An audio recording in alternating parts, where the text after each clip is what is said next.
બેઠા છે અને એ અશોક વાટિકામાં આપણે શોકમાંથી મુક્ત થવા માટે થઈ અને જેને પ્રભુ રામની સેવા કરી અને પોતાનું જીવન આખું વ્યતીત કરી દીધું, એ હનુમાનની કથા આપણે સાંભળવા માટે અશોક વાટિકામાં આવ્યા છે. ઘણી વખત લોકોને થાય એવું કે હનુમાનજીની કથા છે અને હનુમાનની કથા પેલા અહીંયા આ અશોક વાટિકાની, આ શ્રીલંકાની, આ રાવણની, આની બધી વાતો શું કામ થાય છે? પણ બહુ જરૂરી છે. ફળ આવે એની પહેલા ફૂલ ન આવે તો ફળ ના આવે કોઈ દિવસ. તમને આ સ્થાનનું જ્યાં સુધી મહત્વ નહીં સમજાઈ જાય ત્યાં સુધી તમને આ સ્થાનમાં આવીને જેને પરાક્રમ કર્યું છે એનું મહત્વ નહીં સમજાય તમને.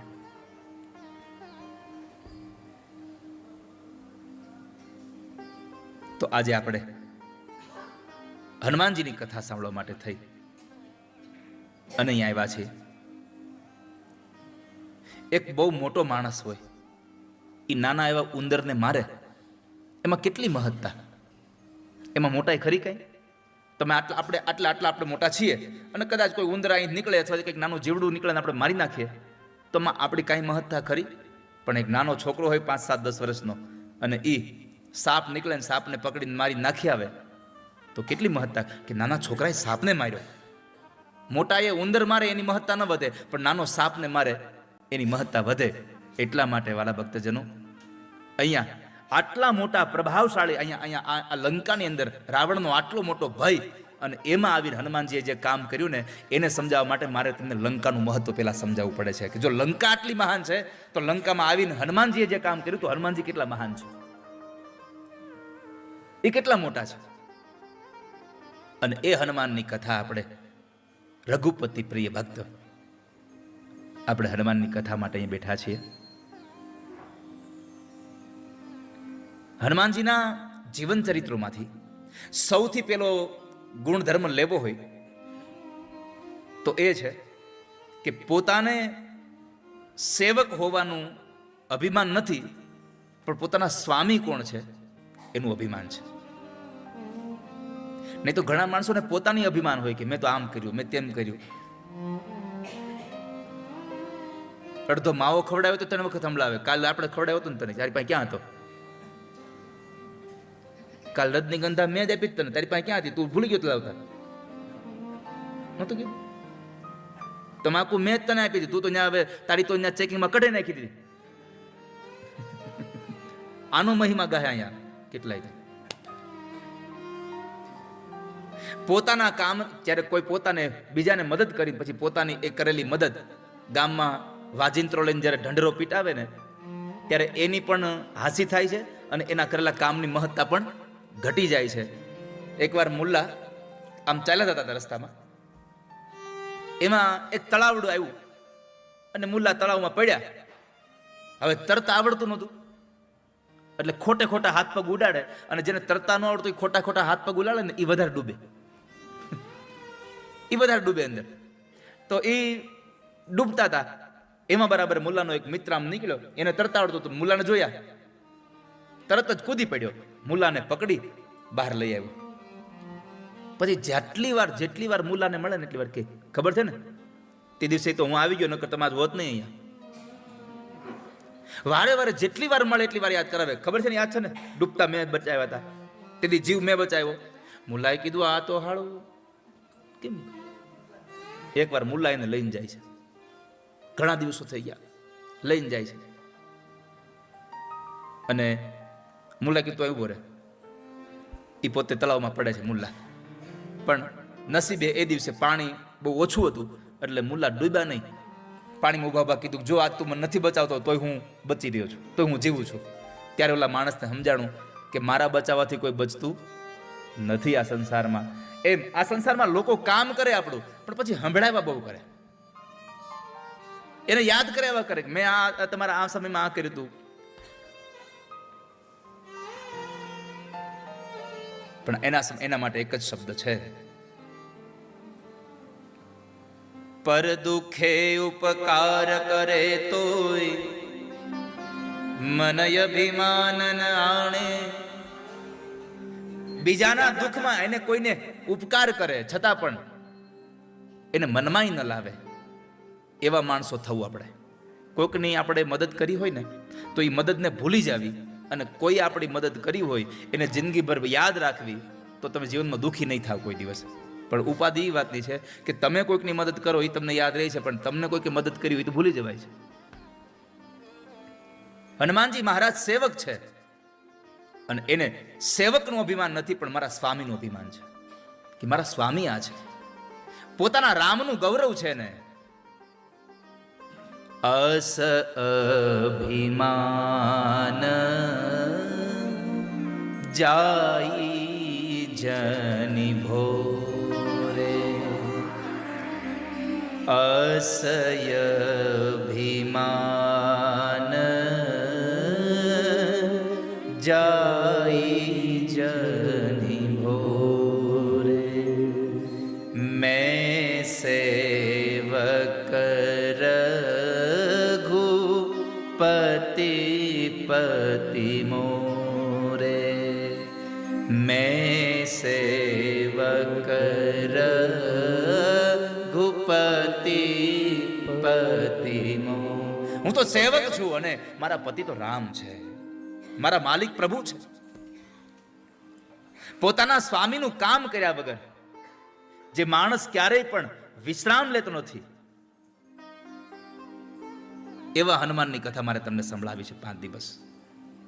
જેને પોતાના સ્વામીનું અભિમાન છે. અભિમાનનો અર્થ એવો ન સમજશો કે હું અભિમાન એટલે પેલો શબ્દ.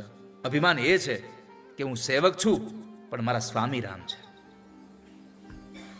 નહીં તો અભિમાનની વાત કરીએ તો ભગવાને કીધું છે સર્વધર્માન પરિત્યજ્ય મામેકમ શરણમ વ્રજ. ગીતાજીમાં ભગવાને કીધું છે તું બધું મૂકીને મારી પાસે આવી જા. તો અભિમાન ન થયું? પણ અહીંયા હું રઘુનાથજીનો સેવક છું, હું એનો દાસ છું, એનું મને ગૌરવ છે, એનું મને અભિમાન છે કે જે માણસે ક્યારેય પણ ભગવાનના કામને પૂરું કર્યા વગર વિશ્રામ ન લીધો હોય. મૈનાક પર્વત નીકળીને કહે કે તમે આટલો બધો સમંદર ઉલ્લંઘી રહ્યા છો, થોડી વાર વિશ્રામ લઈ લો. અને ત્યારે હનુમાનજી કહેતા હોય રામ કાજ કુન હે બિનુ મોહી કહા વિશ્રામ. રામના કામ પૂરું કર્યા વગર મારે ક્યાં વિશ્રામ છે? અને જ્યારે આવી જિજ્ઞાસા સેવકને જાગે ને ત્યારે માલિક એની ચિંતા કરતો હોય, ત્યારે માલિક એની પ્રશંસા કરતો હોય. જે વેદ શાસ્ત્રો પુરાણો ઋષિમુનિઓ ઉપનિષદો જે ભગવાન રામના વખાણ કરે છે, તમે જુઓ ગ્રંથોમાં ભગવાનના જ વખાણ છે. પ્રભુએ આમ કર્યું, પ્રભુએ આમ કર્યું, પ્રભુએ આમ કર્યું. અનેક જગ્યાએ તમને ભગવાનના વખાણો જોવા મળે છે ગ્રંથોમાં, ગમે તે ગ્રંથ હોય પછી. પણ રામચરિત માનસમાં અઢળક જગ્યાએ રામના કાર્યની પ્રશંસા છે, પણ સામે જે રામના વખાણ વેદોએ કર્યા એ જ રામે હનુમાનના વખાણ કર્યા છે, એના કાર્યની પ્રશંસા કરી છે. જ્યારે માં જાનકીને સમાચાર આપી અને હનુમાનજી પાછા આવે છે ત્યારે સ્વયં પરમાત્મા રામ બોલ્યા છે. અને વાલ્મીકી રામાયણ લખે છે ઇદમ તુ મમ દીનસ્ય મનોભૂય પ્રકર્ષતિ યદિ હાસ્ય પ્રિયાખ્યાતુર ન કુર્મી સદૃશમ પ્રિયમ. રામજીએ શું કીધું ખબર છે? હનુમાન, આ તને નવાજવા માટે, તારી પ્રશંસા કરવા માટે, તારી પુરસ્કાર દેવા માટે મારી પાસે કોઈ વસ્તુ જ નથી. આ સંસારમાં સૌથી કોઈ જો મોટા મોટો પુરસ્કાર હોય ને તો તમારું માન અને સન્માન છે. બીજાને પ્રેમ અને લાગણી આપો એનાથી મોટો પુરસ્કાર નથી આ સંસારમાં. આજ તને સન્માનવા માટે મારી પાસે કોઈ એવો પુરસ્કાર જ નથી, એનો અભાવ છે. એ મારા મનને આજે બહુ વેદના આપી રહી છે કે જેને મને આટલો પ્રિય સંવાદ સંભળાવ્યો કે એનું હું પ્રિય કોઈ કામ નથી કરી શકતો. હનુમાન, આ સમય તને દેવા માટે મારી પાસે બીજું કાંઈ નથી, એક કેવલ આલિંગન સિવાય. ભગવાન રામે હનુમાનને આલિંગન આપ્યું છે. એષ સર્વસ્વ ભૂતસ્તુ પરિષ્વંગો હનુમતઃ મયા કાલમિમં પ્રાપ્ય દત્તસ્ય મહાત્મનઃ. તને આલિંગન દેવા સિવાય મારી પાસે કશું કાંઈ સાધન નથી. કોઈ નોકરે સારું કામ કર્યું હોય અને શેઠને આમ આલિંગન આપે, બથ ભરે, અને નોકર પુલકિત થઈ જાય, એ બહુ સામાન્ય ઘટના છે કે મારા શેઠે મને બાથમાં લીધો. આવું સમજીને માણસ એકદમ રોમાંચિત થઈ જાય. આ બહુ સામાન્ય ઘટના છે. પણ પોતાના નોકરને બાથ ભીડી અને માલિક જ્યારે પુલકિત થઈ જાય ને ત્યારે સમજવું આ અસામાન્ય ઘટના છે. વાલા ભક્તજનો, નોકરને બથમાં લઈ અને સ્વામીને પોતાને થઈ જાય મને આનંદ થઈ રહ્યો છે, એ અસામાન્ય ઘટના છે. અને એવી જ ઘટના અહીંયા રામચરિત માનસમાં બની છે. જ્યારે હનુમાનજીને આમ ભેટા ત્યારે હનુમાનજી જેટલા પુલકિત થયા એના કરતા અનેક ગણા પુલકિત પ્રભુ રામ બન્યા છે. હું હનુમાનને ભેટી રહ્યો છું, હનુમાનને ભેટી રહ્યો છું. ઇત્યુક્ત્વા પ્રીતિ હષ્ટાંગો રામસ્તમ પરિશસ્વજે હનુમંતમ કૃતાત્માનમ કૃતકાર્યમ ઉપાગતમ. ભગવાને જ્યારે હનુમાનજીને પોતાના ગળે લગાવ્યા, પોતે પુલકિત થયા છે. પ્રભુ રામ પુલકિત બન્યા છે. આજે લંકામાં 2 ભક્તોની કથા કરી છે મારે તમને. આ શ્રીલંકામાં 2 ભક્તો છે. લંકા હતી ત્યારે 1 ભક્ત હતો, શ્રીલંકા થઈ પછી 2 ભક્ત થઈ. અહીંયા ક્યાં ભક્ત નહીં?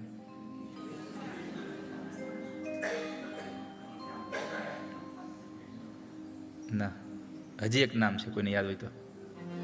વિભીષણ નહીં, હનુમાન નહીં, હજી એક નામ છે, બોલો, કોઈ છે યાદ? હે? ના, એનું નહીં. હવે હું તમને કહી દઉં. ના, જટાયુ અહીંયા હતો જ નહીં. રાવણની કથા કરી. રાવણ ભક્ત છે, હનુમાન પણ ભક્ત છે, રાવણ પણ ભક્ત છે. કેમ? હનુમાનજી મહારાજ છે એ સ્વયં શિવના અવતાર છે, અને રાવણ છે એ ભગવાનનો પાર્ષદ. જય અને વિજય જે છે એ ભગવાનના પાર્ષદ છે, ભગવાનના ભક્ત છે. આ તો કર્મને આધીન થઈને એ રાક્ષસ બન્યા છે. તો 2 ભક્તોની કથા મારે તમને શ્રીલંકામાં ગાવી છે. એક રાવણ અને એક હનુમાનજી મહારાજ.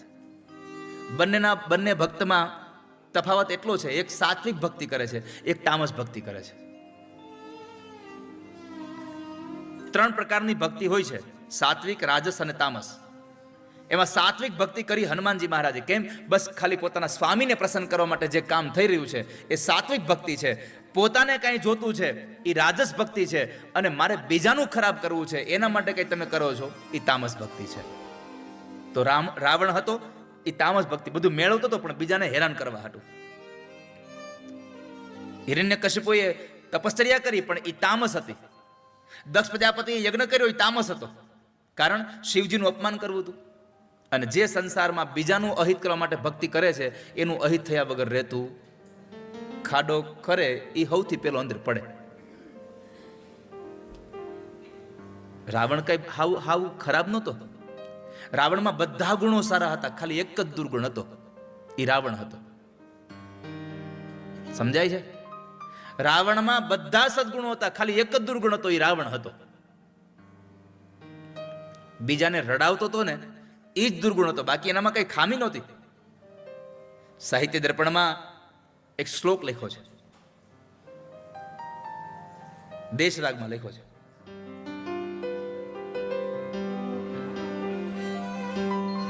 ભલે આપણે વિદેશમાં છીએ પણ આપણે દેશમાં ગાઈએ.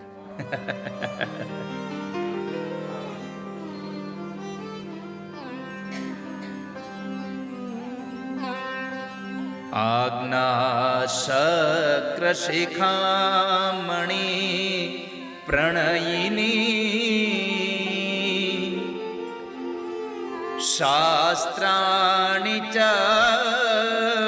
ચક્ષુર્નવમ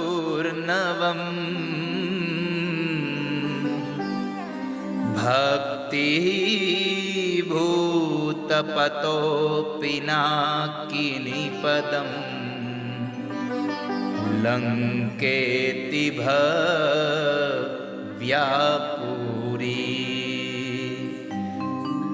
ઉત્પત્તિ દ્રુહિણાન્વયે ચ તદહો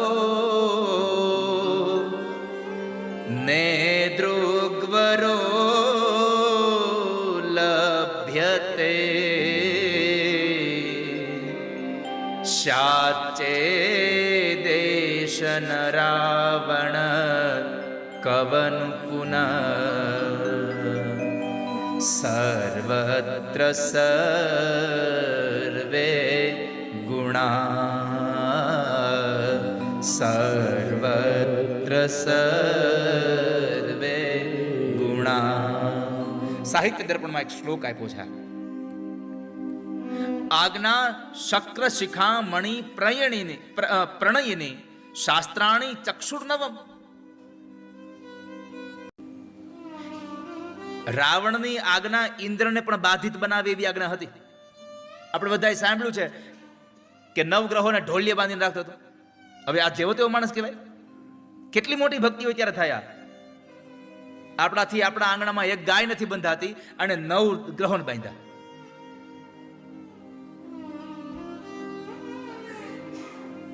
ઇન્દ્ર જેની આજ્ઞાનું પાલન કરે છે, આજ્ઞા શક્ર શિખા મણિ પ્રણયિની શાસ્ત્રાણી ચક્ષુર્નવમ. ઇન્દ્ર જેવો ઇન્દ્ર એનાથી ડરતો હોય, બધા જ લોકો ઇન્દ્ર કેમ કરતા હોય અને ઇન્દ્ર જેમ રાવણ કેમ કરતો હોય. આટલું જેનું પ્રાધાન્ય છે, આટલો જેટલો મોટો માણસ છે. આખી દુનિયા કૃષ્ણ કેમ કરે અને કૃષ્ણ રાધા કેમ કરે, તો રાધા કેટલી મોટી છે, કેટલી મહાનતા છે રાધાની. પણ કારણ એ રાધાની મહાનતા કેમ વધી? તો કહે છે કે એને કંઈક સત્કર્મ કર્યા છે, એને કંઈક પુણ્ય કર્યા છે, એને કેવી તપસ્યા કરી હશે. રાધે તું બડી ભાગિની કોન તપસ્યા કી તીન લોક તારન તરન સો તુમારે આદિની. તેવી કઈ તપસ્યા કરી કે જેને લઈને તારે આધીન થઈને રહે છે?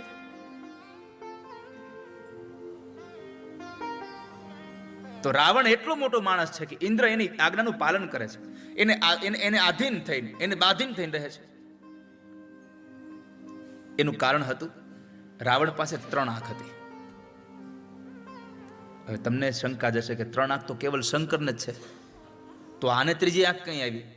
2 આંખ તો આપણે બધાને છે, પણ રાવણને ત્રીજી આંખ શાસ્ત્રની હતી.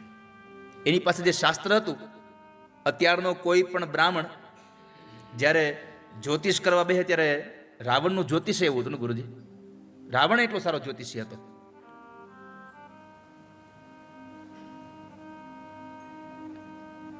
રાવણ સંહિતા નામનો એક ગ્રંથ છે, એમાં જ્યોતિષ નું બહુ સારું લખ્યું છે બધું. તો એની પાસે ત્રીજી આંખ શાસ્ત્રની હતી. અને આ સંસારમાં જેની પાસે શાસ્ત્રની આંખ છે, છતાં પણ માણસ ડૂબ્યો. કારણ જ્ઞાન હોય, પણ જ્ઞાન કઈ જગ્યાએ વાપરવું ને એની ખબર ન હોય. આ સંસારમાં સૌથી મોટું જ્ઞાન કયું? લોકોને જ્ઞાન થઈ જાય એટલે તરત જ કહેવા માંડે, એ તો આપણને ખબર જ છે. જો તમને એક વાત કહી દઉં, તમે કથા ગમે એટલી સાંભળી હશે, પણ તમને બીજી કથામાં જાઓ ત્યારે મજા ત્યારે જ આવશે કે જ્યારે તમે હાવ ખાલી થઈને જાઓ. કથા સાંભળવા જાઓ ને ત્યારે સાવ ખાલી થઈને જાઓ. દૂધ લેવા જાય અને પાણીની બરણી ભરીને જાય, દૂધ લઈને આવે. એમાં ખાલી વાસણ લઈને જાઓ તો ભરીને આવો. એમ જ્યારે પણ કથામાં જાઓ, આજે અહીંયા કથા પૂરી થાય ને આવતીકાલે બીજા વક્તાની કથામાં જાઓ ને તો પાછું એમ ન કેવું હજી તો કાલ આપણે કથા સાંભળી છે ને આપણને ખબર જ છે બધી. ના, બીજા વક્તાની કથામાં જાઓ ત્યારે આ ડબલું ખાલી કરીને જાવ. હાવ જેટલા લોકોએ ડબલું ભરી રાખ્યું છે ને એને જ ઉપાધિ છે. ખાલી કરી નાખ્યું છે એને કઈ ઉપાધિ જ નથી.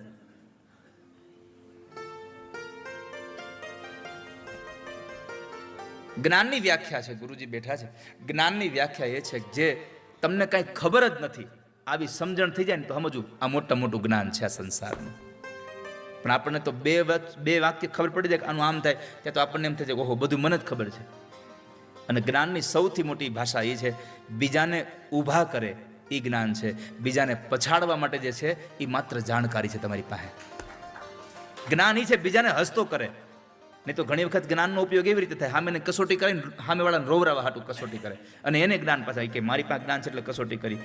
કસોટી જ્ઞાન છે એ કસોટી કરતું નથી, કસોટીમાંથી પાર કરે એ મોટું જ્ઞાન છે આ સંસારનું.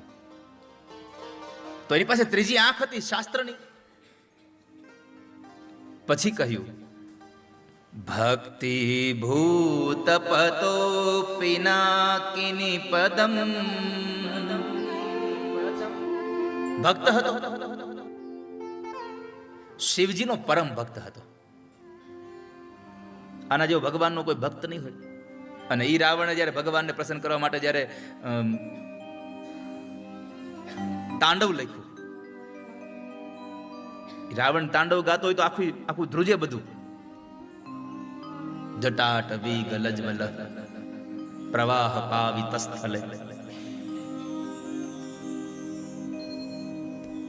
ગુરુજી, આ તાંડવ ઉપરથી આપણને ખબર પડે કે ભીણો તો બહુ હશે, કારણ કે એને સંસ્કૃત કેટલું વાપર્યું છે એમાં. અને એનું સંસ્કૃત એનું તાંડવ જેને હરખું રીતે આવડે એને સમજવું આને બરાબર થોડીક વિદ્યા આવડી શકાય. નથી એમાં તો ગોટે જ ચડી જાય. આ તાંડવમાં એ ક્યાંકનું ક્યાંક તો એ સમજો ને કે એ હમમ તંત્ર થઈ જ જાય, હમમ તંત્ર જ થઈ જાય. ગપાષ્ટકમ કરી નાખે, ગમે તેમ ભેગું કરી દે.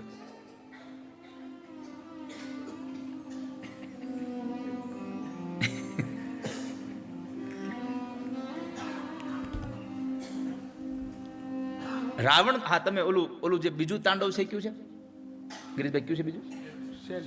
શેલ શું? હા ઈ તમે ગાયકો. આ જટાટ વીગ લજવલ વાળું છે એ બહુ અઘરું છે. એના માટે તમારે પેલા એનું અધ્યયન કરવું પડે, એને કોઈ સારા વિદ્વાન બ્રાહ્મણ પાસેથી ભણવું પડે, એની સંધિ છૂટી પાડી પડે, નકર ઇન્દ્ર શત્રુ વિવર્ધસ્વ થઈ જાય. છે ખાલી ઇન્દ્ર શત્રુ વિવર્ધસ્વ, પણ ઇન્દ્ર શત્રુ વિવર્ધસ્વ થઈ જાય. ભાગવતજીના છઠ્ઠા સ્કંદની કથા છે વૃત્રાસુરની. ખાલી ફેર એટલો જ પડ્યો, ઇન્દ્ર કર્યું, યજ્ઞ થતો તો ઇન્દ્રને મારે એવો દીકરો જોતો હતો એટલે, પણ ઇન્દ્ર થયું તો ઇન્દ્રના હાથે મરે એવો દીકરો થયો. ફેર કાંઈ લાંબો નથી એમાં. જટાટ વીગ લજવલમાં ખાલી ભેગું કરી દેવાનું ગમે ત્યાંથી, એમ નથી. આખો અર્થનો અનર્થ થઈ જાય છે. એ શ્લોકોને ગાવા હોય તો કોઈ વિદ્વાન બ્રાહ્મણ પાસે જઈને પેલા ભણી લો, સમજી લો, અને પછી ગાવાનું ચાલુ કરો. પણ થાય છે એવું, ગાવાવાળા એવા, સાંભળવાવાળા એવા, એટલે કોઈને કઈ બધું હાલી જાય છે. પણ મારી તો એક પ્રાર્થના છે, જેને ગાવું છે ને એને પરફેક્ટ ગાવું. ન આવડે, આપણે નથી રમતા. તમે તમારી જાતે, અને એક વાત જિંદગીમાં લખી રાખજો, બધી જગ્યાએ જીતી અને જે આનંદ મળે છે ને એમાં અમુક જગ્યાએ હારવાથી આનંદ મળે. અમુક જગ્યાએ હારી જવાની મજા છે, બહુ બધી જીતવાની મજા છે, પણ અમુક જગ્યાએ હારવાની મજા છે. અને હારવામાં જે આનંદ મળે એ જીતવામાં નથી મળતો. ક્યાંક સ્વીકાર લેવે કે આ મારું કામ નથી. અને જ્યારે તમે સ્વીકાર લેશો ને કે આ મારું કામ નથી, ત્યારે તમારી મોટાઈ વધી જશે. ભાઈ સ્વીકાર તો થયો, નહીં તો દુનિયામાં સ્વીકાર ન થતો કોઈ માણસ. ભૂલ કર્યા પછી ના આમ જ હોય, આવું થાય. તો ભગવાન શિવનો પરમ ભક્ત હતો, જ્ઞાની હતો. ભક્તિ ભૂત પતો પિનાકિની પદમ. અને વળી પાછો લંકેતિ ભવ્યાપુરી.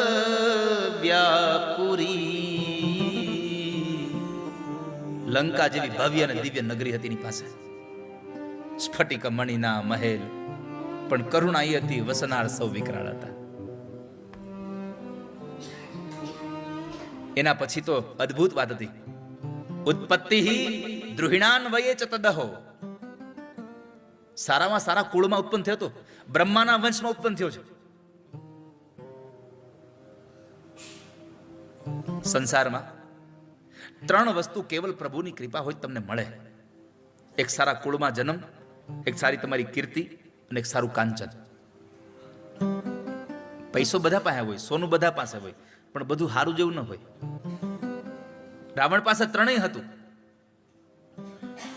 બ્રહ્માનું કુળ હતું, પુલત્સના દીકરા હતા, જેની માં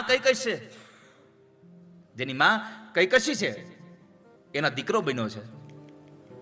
આ બધું રાવણ પાસે હતું. આ લંકામાં એટલી બધી ભવ્યતા, એટલી બધી દિવ્યતા, એટલી બધી સંપત્તિ, કીર્તિ એટલી હતી એ રાવણની. પણ સૌથી મેં તમને કહ્યું ને એમ એક જ વાત હતી, એના દુર્ગુણ એક જ તો એ રાવણ હતો. રાવણ પાસે બધું હતું, પણ રાવણ પાસે રાવણ હતો ને એટલે બધાનો મહિમા ઘટી ગયો હતો એની પાસે.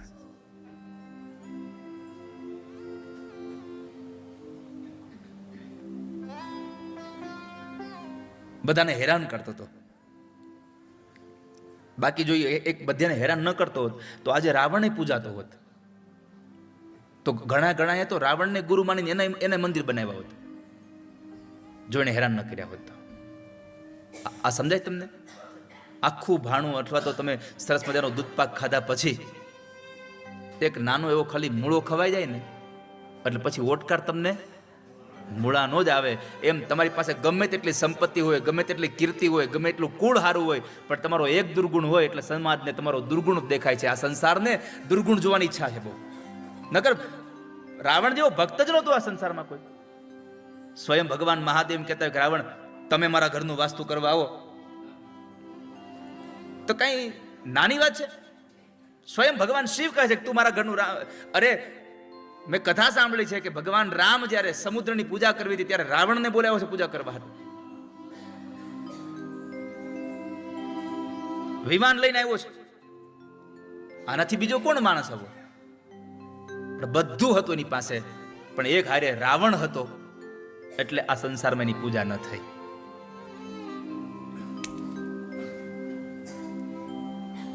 આજે હનુમાનજી મહારાજ ભગવાનના ભક્ત હતા, પણ સર્વત્ર પૂજાય છે. આ દુનિયામાં કોઈ ગામ એવા છે જ્યાં શિવાલય નહીં હોય, કોઈ ગામ એવા છે જ્યાં રામજી મંદિર નહીં હોય, કોઈ ગામ એવા છે જ્યાં રાધાકૃષ્ણ મંદિર નહીં હોય, પણ એક ગામ એવું નહીં જ્યાં હનુમાન નહીં બેઠો હોય. ભગવાન હનુમાનજી બધા જ ગામો બેઠા છે. આ દુનિયાના બધા સંપ્રદાયના લોકો અલગ અલગ ભગવાનને માને, પણ કોઈ એવો માણસ નહીં હોય જે ભગવાન હનુમાનને નહીં માનતો હોય. બધા હનુમાનને માને.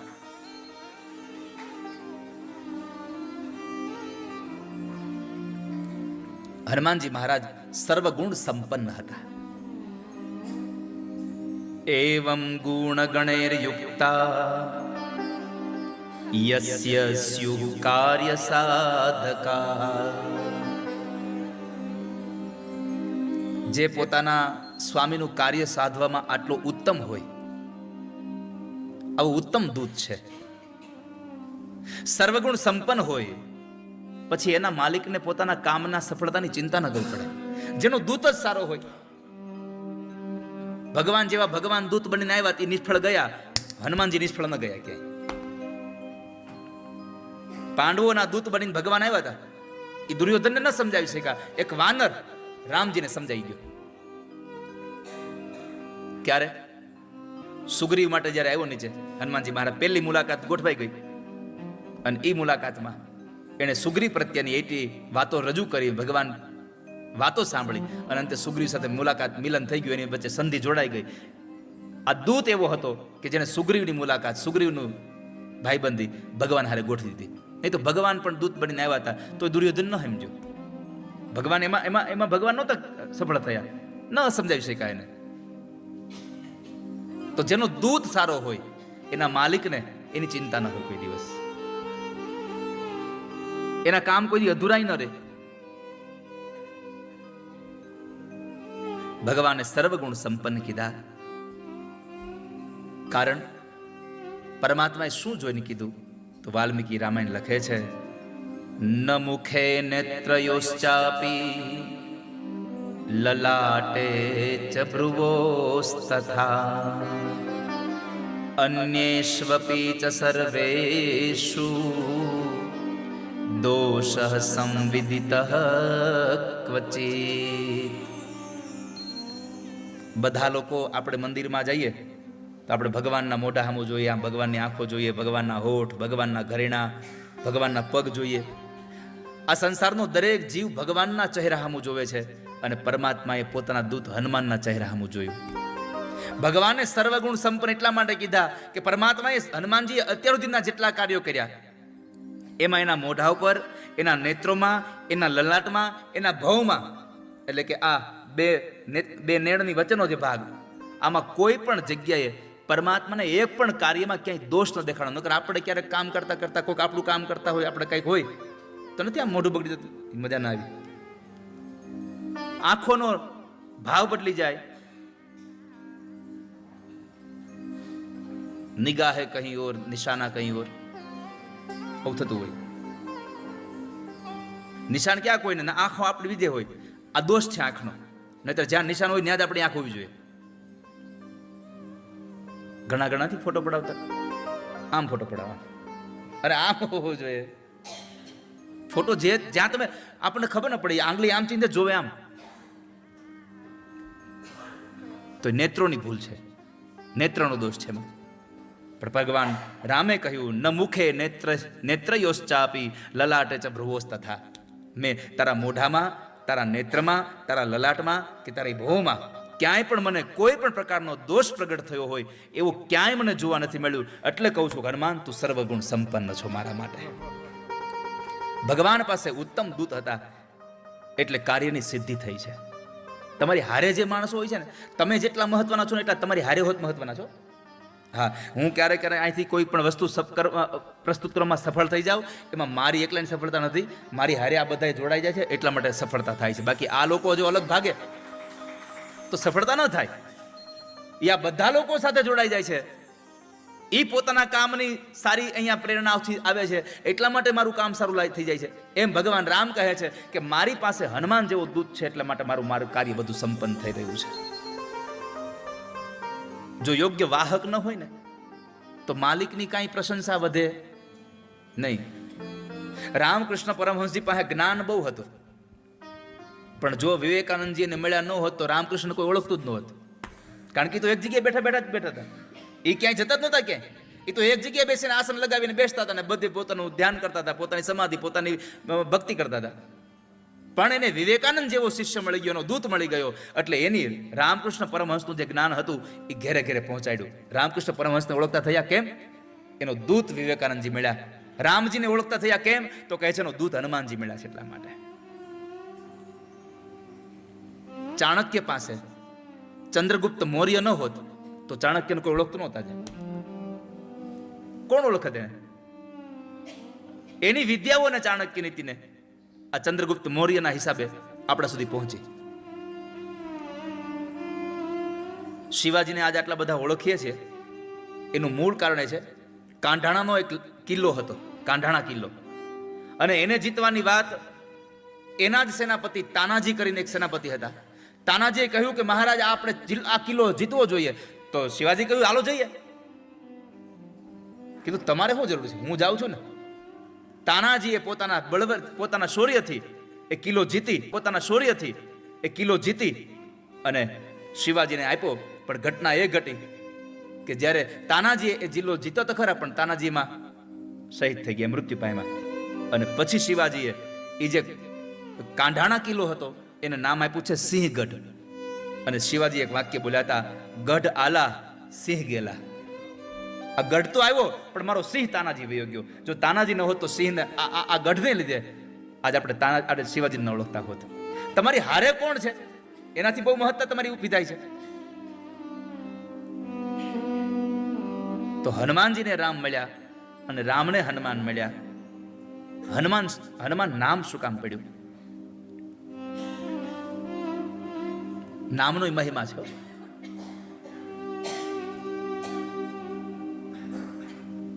નામનો મહિમા ન હોય તો તમે જુઓ, દીકરાનું નામ સૌ લોકો રાખશે. આ મારો કનૈયો છે, કનૈયો બધા નામ રાખશે. કોઈ દી કોઈ રાખ્યું કંસ? એક નામ બતાવો, લ્યો મને કંસ. એક નામ રાવણ બતાવો. આ મારો રામ છે.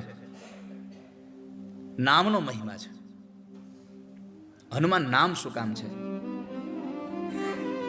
નામમાં શું રાખ્યું છે? આવું શેક્સપિયરે લખ્યું છે, what is there in name. નામમાં શું ભર્યું છે? પણ નામમાં છે એ ક્યાંય નથી. કારણ જ્યારે જ્યારે ભગવાન, આપણે સંસારનો માણસ, સંસારનો જીવ દુઃખી થાય ત્યારે ભગવાનને યાદ કરે છે, અને ભગવાન જ્યારે દુઃખી થાય છે, ભગવાન જ્યારે આપત્તિમાં આવે છે ત્યારે ભગવાનના નામને લેવાય છે. ભાગવતજીમાં કથા છે કે જ્યારે પૂતના આવી ત્યારે પૂતનાની ઉપર, પૂતનાએ ભગવાન ઉપર જ્યારે ભગવાનને ઝેર પીવડાવ્યું અને પછી મા એને લઈ આવ્યા ભગવાનને, પછી માએ પૂતના કવચ ગાયું છે, ઇન્દ્રિયાણી ઋષિકેશ. તારા ઇન્દ્રિયોની રક્ષા ભગવાન ઋષિકેશ કરે, તારા મનની રક્ષા ભગવાન નારાયણ કરે. તારા ચિત્તની ભગવાન કૃષ્ણ ગર્ભ તારા ચિત્તની તારા બુદ્ધિની રક્ષા કરે, એમ ભગવાનના નામો લીધા છે. જ્યારે ભગવાન આપત્તિના સમયમાં આવ્યા તો એનું નામ લીધું છે. અમુક અમુક નામ આવે ને ત્યાં આપણા ચરિત્રો યાદ આવી જાય. તમે કોઈ કંસને જોયો છે? હાલો, કંસને જોયો? કંસને ન જોયો ને? તો કંસ બોલે તો શું થાય? તમને ખબર પડી જાય કે કંસ એટલે બધાને હેરાન કરવા વાળો.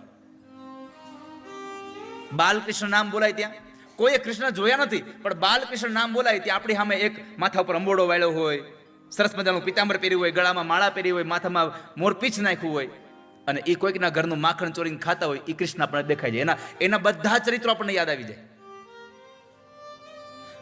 કોઈ નામ લેવાથી જેના ચરિત્રો યાદ આવી જાય એટલે નામનો મહિમા છે આ સંસારમાં. તો હનુમાન શબ્દનો અર્થ શું? હનુ શબ્દનો અર્થ છે દાઢી. તો દાઢી તો બધાયને છે, તો આપણને કોઈ હનુમાન ન કીધા? દાઢી જ આપણી છે ને, તો હનુમાન આપણને ન કીધા કોઈએ? તો અહીંયા વિશેષ વાત છે કે હનુમાન શું કામે? તો શાસ્ત્રની ભાષામાં હનુ ધાતુ ઉપરથી નામ પડ્યું છે હનુમાન. યો હંતી પરાન નાશયતી શક્તિમાન અસ્તિ સહ હનુમાન. હનનો અર્થ છે મારણ કરતા.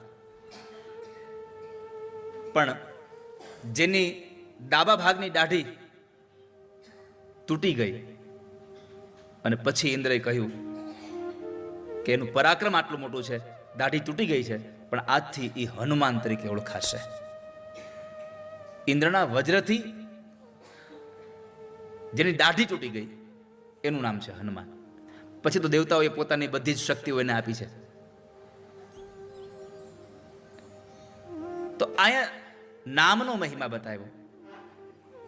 તો એ હનુમાનના એ કથા આપણે લઈને અહીંયા આવ્યા છીએ. એ હનુમાન ચરિત્રની કથા આપણે સાંભળવા માટે શ્રીલંકામાં આવ્યા છીએ. તો એ હનુમાન આપણા જીવનમાં ક્યાં ઉપયોગી છે?